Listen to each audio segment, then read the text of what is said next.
So once upon a time, in a faraway land, there lived a wise man and his disciple. So one day in their travels, they saw a hut at a distance. And as they approached it, they realized that it was occupied in spite of its really poor condition. It was in a place where there were no crops, there were no trees, and a man lived with his wife and 3 young children and a thin, tired cow. Since they were hungry and thirsty, the wise man and the disciples stopped for a few hours, and they were well received by this particular family. At one point, the wise man asked them, "This is a very poor place, far away from anything. How do you even survive?" So the man said, "Do you see that cow? That is what keeps us going. She gives us milk, some of it we drink, and some of it we make into cheese. And when there is extra, we actually go into the city and exchange the milk and the cheese for other type of food. That is how we end up surviving." The wise man thanked them for their hospitality and left.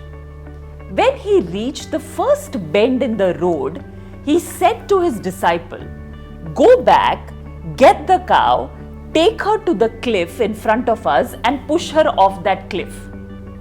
The disciple couldn't believe what he was hearing. And he said, "I cannot do that, Master. How can you be so ungrateful? The cow is all that they have. If I throw it off the cliff, they'll have no way to survive. Without the cow, they will all die." So the wise man, who was an elderly man, took a deep breath and again said this order, "Go ahead, push the cow off the cliff." Though outraged and really concerned at what he was being asked to do, the student had no choice but to obey his master. He returned to the hut and quietly led the animal to the edge of the cliff and pushed him down. The cow fell down the cliff and died.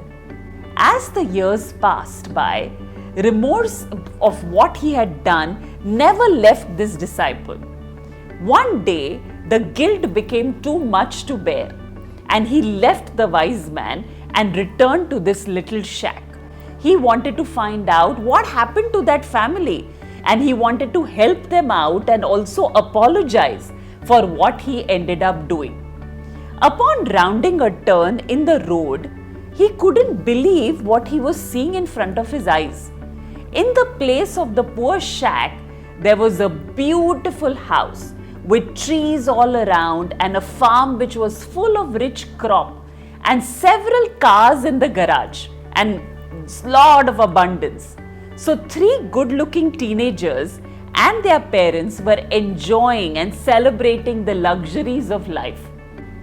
The heart of the disciple froze. He said, "What could have happened to that family? Without a doubt, they must have been starving to death and forced to sell their land and leave." And at that moment, the student thought that they must be begging on some street corner at somewhere in some city. He approached the house and asked the man that was passing by about the whereabouts about the family that lived here years ago. "You are looking at them," said the man, pointing to the people around the teenagers and the family. And he said they were there. Unable to believe what he was hearing, the disciple walked through the gate and went closer and looked at the lush garden where he recognized the man from several years ago. Only now he was physically strong and confident, and the woman was happy, and the children were now nice-looking teenagers.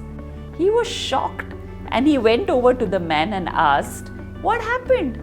I was here with my teacher a few years ago, and this was a miserable place. There was nothing.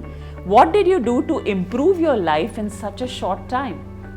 The man looked at the disciple and replied with a smile, "We had a cow that kept us alive. She was all we had. But one day she fell off the cliff and died. To survive, we had to start doing other things. We had to develop skills we didn't even know we had.